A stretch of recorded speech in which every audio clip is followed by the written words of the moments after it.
Okay, so we're going to look at turning right into side roads on the right. So we've looked at turning on the left in one of the earlier videos, turning left into side roads. So in front of us on the right is a minor road. We are currently on the major road. You can tell that because in front of us there is a junction. It's got a give-way line, that's the double white line, and a single line on the other side. That's indicating it's a two-way street. And we also have some double yellow lines. They're telling us that we shouldn't be parking anywhere near those lines. The rules on junctions, if you're not sure, you shouldn't park within 10 meters of a junction. So just so you don't cause obstructions. So we are turning from the major road into the minor road. So we use the same procedure as before, which is mirror signal maneuver.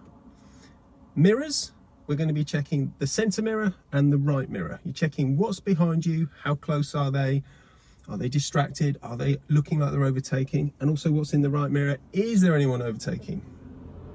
People will do silly things, clutch up at 30.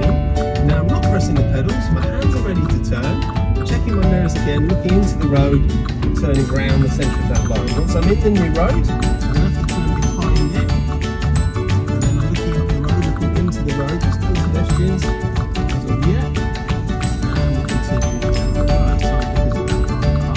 There is a parked car in the new road, there's nothing in the current road, so around this car we go, we still turn around that line, so it's tempting to cut the corner to make, this is why we don't cut the corner.